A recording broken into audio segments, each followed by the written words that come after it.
Ketika wanita ini berada di depan kaca, tiba-tiba sesosok makhluk berkain putih itu pun datang. Guys, Vena merasa tegang dan ketakutan. Dia merasa jumlah dari boneka putih di sana awalnya cuma ada 2. Namun boneka itu bertambah menjadi 3. Vena merasa sangat penasaran dengan hal itu.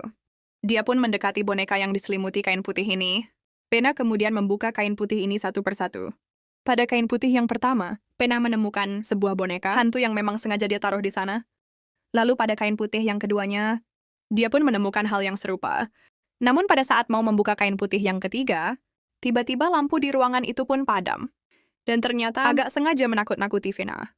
Tapi mereka ini tidak menyadari, sesosok makhluk penjaga rumah itu sedang memperhatikan mereka, namun saat ini, Aga malah mengajak si Vena untuk nobar. Video lawas yang mereka temukan di dalam piano. Ketika video itu diputar, kita melihat flashback orang yang bernama Dr. Siddharth. Di sini, Dr. Siddharth sedang menuju tempat yang bernama Pochari dengan kereta api. Ini adalah flashback pada saat 1940.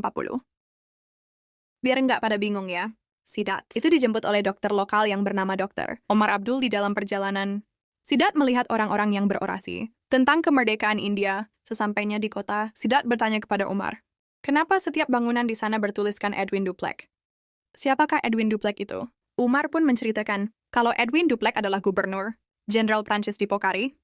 Beda dengan daerah lainnya di India yang dikuasai Inggris, kali itu dikuasai Prancis. Edwin itu terkenal sebagai Hitlernya Prancis. Dia sangat kejam dan pemarah. Edwin juga punya hobi nyeleneh. Dia senang melukis, tapi melukisnya di punggung para budak-budak India.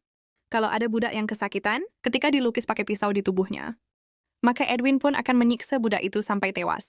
Tak lama berselang, mereka pun sampai di mansion Edwin Duplex. Rupanya hari itu sedang diadakan sebuah pesta, merayakan hari ulang tahun adiknya si Edwin, yang bernama Jack Quinn. Semua bangsawan pun diundang ke pesta itu. Tidak lama kemudian, keluarlah Edwin Duplex bersama tangan kanannya Londo Ireng yang bernama Sesadri. Sedangkan kedatangan Dr. Siddharth karena diutus langsung oleh Perdana Menteri Prancis untuk meneliti sebuah obat. Kemudian Dr. Siddharth pun diperkenalkan kepada Edwin. Ya selayaknya bangsawan company. Edwin itu sangat sombong dan tengil, guys. Dia itu nggak mau bersalaman dengan orang India yang dianggap sebagai budak. Bahkan Edwin menghina PM Prancis yang kayaknya udah gila. Dia itu menyuruh jongos India untuk mencari obat yang sangat langka. Dihina seperti itu. Dr. Siddharth hanya tersenyum sinis. Tidak lama berserang, keluarlah Jacqueline dengan kursi rodanya. Omar pun menceritakan kalau 2 tahun yang lalu, Jacqueline mengalami kecelakaan yang membuat tubuhnya lumpuh total. Lalu bagaimana kisah ini selanjutnya? Saksikan di part selanjutnya.